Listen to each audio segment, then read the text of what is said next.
Episode 6 की शुरुआत में हमें दिखाया जाता है कि उनकी स्पेसशिप क्रैश हो जाती है। बाद में पांजी बताती है कि ये एरर ज्यादा सामान की वजह से हुआ है और वो सब काम का ही सामान था, जैसे फूड, टिश्यू पेपर और वगैरह वगैरह। पर तब सुप्रीम काय बोलते हैं कि हमें इतने सामान की तो जरूरत है भी नहीं। फिर हमें दिखाया जाता है कि पांजी वो शिप ठीक करने लग जाती है, क्योंकि हमें पता ही है कि वो एक मैकेनिक है। फिर तभी वो पूछती है कि तुम इन्हें कायोसामा कायोसामा कह के क्यों बुलाते हो। फिर गोकू बताता है कि हमारे यूनिवर्स में कई काय हैं जो बेसिकली गॉड्स हैं, जैसे नॉर्थ काय, साउथ काय, ईस्ट काय और वेस्ट काय, और ये है उन सबसे ऊपर सुप्रीम काय। तब पांजी हैरान होकर बोलती है, क्या तुम एक गॉड हो? फिर तो तुम्हारा डीमन वर्ल्ड से जाने का फायदा ही हो गया। तो अब ये बताओ तुम पैसा कितना कमाते हो? तब सुप्रीम काय बोलते हैं कि मुझे इस काम के पैसे नहीं मिलते। फिर पांजी बोलती है तो क्या ही फायदा। पर इसी के बीच में गोकू के पेट में कुछ गड़बड़ हो जाती है और वो बोलता है कि मुझे हल्का होना है। पर पांजी साफ मना कर देती है कि हम वापस नहीं जाने वाले, क्योंकि अब कैसल यहाँ से बहुत दूर है। पर तभी गोकू बोलता है कि मुझे ब्लेम मत करो, इसमें मेरा कोई कंट्रोल नहीं है, और वैसे भी ये खुली वादियां किस दिन काम आएंगी। तो जैसे ही वो जा रहा होता है, वो पांजी से पूछता है क्या तुम्हारे पास टिश्यू पेपर है, और वो टिश्यू पेपर उसके सीधा मुंह पे मारती है। तब पांजी बोलती है कि ये सच में इतना स्ट्रॉन्ग है जितना तुम लोग कहते हो। तब सुप्रीम काय बोलते हैं कि मेरे हिसाब से तो गोकू ही पूरे यूनिवर्स में सबसे स्ट्रॉन्ग है, और ये बात सही भी है, क्योंकि यही गोकू फ्यूचर में गॉड्स तक को हैरान करने वाला है। गोकू के जाते ही वहाँ पर गोमा की आर्मी आ जाती है। तब ग्लोरियो बोलता है कि तुम ऐसे एक्ट करना जैसे तुम्हें कुछ पता ही नहीं, क्योंकि हमें फाइट नहीं चाहिए। और वो दोनों आके उनसे सवाल जवाब पूछने लग जाते हैं कि तुम कहाँ से हो और यहाँ क्या करने आए हो। ग्लोरियो बताता है कि मैं फर्स्ट वर्ल्ड से हूँ, सुप्रीम काय बोलते हैं कि मैं सेकंड वर्ल्ड से, और पांजी बोलती है कि मैं थर्ड वर्ल्ड से हूँ। उन्हें शक होता है कि आखिर 3 अलग वर्ल्ड के डीमन एक साथ क्या कर रहे हैं, और ये कोई ऐसी जगह नहीं जहाँ पर लोग घूमने आए। तब सुप्रीम काय बोलते हैं कि हम बस यहाँ पर थ्रिल के लिए आए हैं, और हम किसी ऐसे बच्चे को नहीं जानते जिसके बाल खड़े हैं और उसके पास एक पावर पोल है। ये सुनने के बाद वो उनसे ज्यादा सवाल जवाब नहीं करते, और वो बोलते हैं कि अगर तुम्हें वो बच्चा कहीं दिखे तो हमें इन्फॉर्म कर दें। उनके ठीक जाने के बाद गोकू भी वापस आ जाता है, और पांजी उससे बोलती है कि तुम लकी हो कि तुम यहाँ पर नहीं थे, अब तुम पूरे डीमन वर्ल्ड में वांटेड हो चुके हो। तब सुप्रीम काय बोलते हैं कि अगर तुम अपने बाल नीचे कर लो तो शायद उन्हें तुम्हें ढूंढने में दिक्कत हो। तब पांजी बोलती है कि ये सब छोड़ो, तुमने हाथ तो धोए हैं ना। तब गोकू साफ मना कर देता है, और पांजी को लगता है कि आखिर ये किसको उठा के ले आए। उसे गोकू की हरकतें देख के यकीन नहीं आ रहा कि यही है जिसने माजिन बू को हराया। और इसके बाद वो शिप लेके वहाँ से चले जाते हैं। फिर पांजी सुप्रीम काय से पूछती है कि काय सच में पेड़ से पैदा होते हैं। फिर सुप्रीम काय रिवील करते हैं कि ये सच है कि हर कुछ सेंचुरी बाद काय का जन्म होता है एक पेड़ से। तब गोकू बोलता है कि इसका मतलब तुम एक पेड़ हो, तो यही रीजन है कि तुम खाना नहीं खाते और बस लिक्विड चीजें ही पीते हो।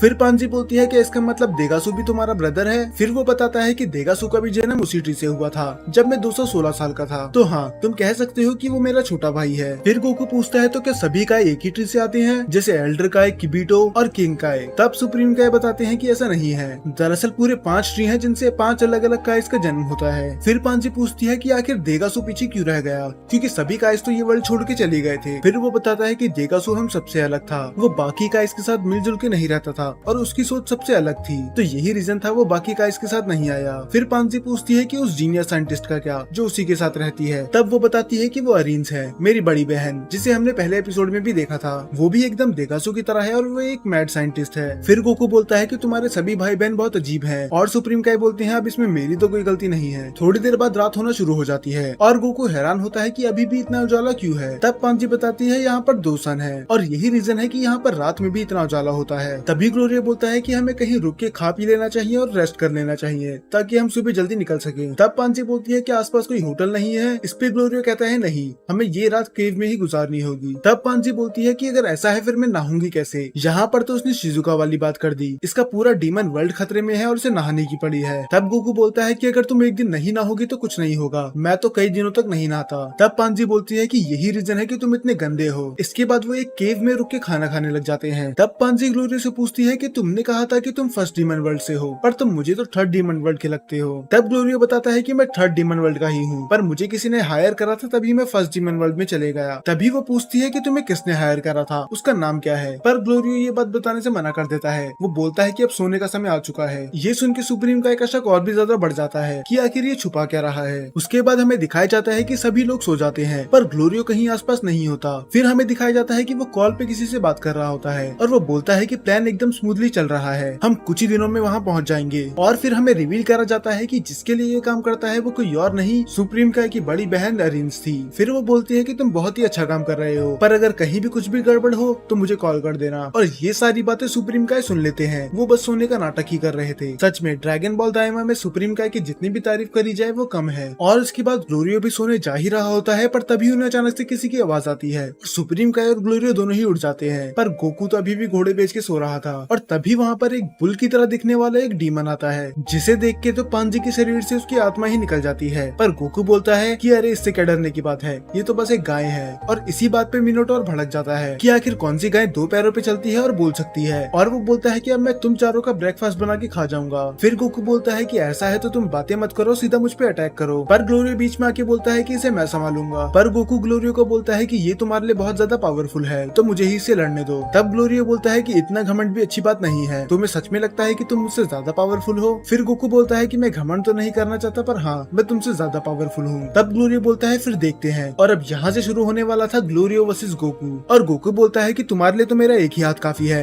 तो मैं एक हाथ पीछे रख के लड़ूंगा। और इसके बाद ग्लोरियो उस पर अटैक करना शुरू कर देता है। पर गोकू के एक हाथ पीछे रखने के बाद भी ग्लोरियो उसका कुछ नहीं बिगाड़ पा रहा था। और ये देखने के बाद मीनाटोर और पांजी दोनों ही हैरान थे कि आखिर ये दोनों इतनी स्पीड में कैसे लड़ रहे हैं। तब गोकू बोलता है कि मैंने जितनी उम्मीद करी थी तुम फाइट में उससे ज्यादा अच्छे हो। और ये बोलने के बाद वो गोकू पे लाइटनिंग स्ट्राइक कर देता है, जिसे गोकू आराम से ही रोक लेता है। और तभी सुप्रीम काय चिल्ला के गोकू से बोलते हैं कि होल्ड बैक मत करो, तुम जितनी पावर भी यूज कर सकते हो कर लो, क्योंकि मुझे ग्लोरियो की पूरी पावर देखनी है। और वो पावर पोल की एक स्ट्राइक से ही ग्लोरियो को बहुत दूर जाके गिरा देता है। पर उसी धुएं के बीच में से ग्लोरियो भी उस पर एक अटैक करता है, जिससे उसका पावर पोल नीचे गिर जाता है। और ग्लोरियो अपनी पूरी एनर्जी एक ही अटैक में लगा देता है। और इसके बाद वो होता है जिसका हम सभी को इंतजार था। फाइनली गोकू बन जाता है सुपर सैयन। ग्लोरियो ने अपनी पूरी एनर्जी लगा दी थी, पर गोकू तो अपनी जगह से हिलने का नाम भी नहीं ले रहा था। और गोकू उसके अटैक को बस अपने एक हाथ से ही रोक देता है, जैसे कि वो कुछ हो ही ना। और ये करने के बाद वो ठीक उसके पीछे टेलीपोर्ट हो जाता है। फिर गोकू बोलता है लगता है मैं जीत गया। और अब ग्लोरियो को भी पता चल गया था कि वो गोकू को नहीं हरा सकता, तो वो अपनी हार मान लेता है। फिर गोकू उस मिनोटोरस के पास जाके बोलता है कि आप तुम तैयार हो फाइट के लिए। पर उसकी तो डर के मारे हालत ही खराब हो चुकी थी। उसे तो लगा था ये 4 मामूली बच्चे हैं, पर ये तो उसके भी बाप निकले। तब वो बोलता है कि मेरा पेट तो भरा हुआ है, तो तुम लकी हो तो तुम जा सकते हो। और वो दबे पांव वहाँ से चली जाता है, क्योंकि उसे पता है कि अगर वो लड़ाई में कूदा तो उसका ब्रेकफास्ट खुद ही बन जाएगा। और इसके बाद हमें दिखाया जाता है कि बुल्मा शिप सही कर रही होती है, और वेजिटा इधर पागलों की तरह ट्रेनिंग कर रहा था, क्योंकि उसे भी डीमन वर्ल्ड में जाना था कुछ फाइट करने, पर उन लोगों ने तो उन्हें यही छोड़ दिया। तब बुल्मा बोलती है कि अब शिप बिल्कुल रेडी है, तो हम जाने के लिए तैयार हैं। तब किबिडो बोलता है कि मैं तुम्हें वहाँ लेके जाता हूँ। और वो शिप में बैठ के जाने ही वाले होते हैं, पर वो शिप वहीं पर खराब हो जाती है। बुल्मा से तो ये उम्मीद नहीं थी। और वो शिप खराब होने के बाद ये एपिसोड यहीं पर खत्म हो जाता है। पर निराश होने की कोई बात नहीं है, क्योंकि हमें पता ही है कि हाइबीज इन्हें लेने आता ही होगा, और वो इन सबको अपने साथ डीमन वर्ल्ड लेके जाएगा। तो हो सकता है नेक्स्ट एपिसोड में हमें प्रिंस ऑफ ऑल सेयन की एंट्री देखने के लिए मिल जाए, जिसका हम सभी को बेसब्री से इंतजार है।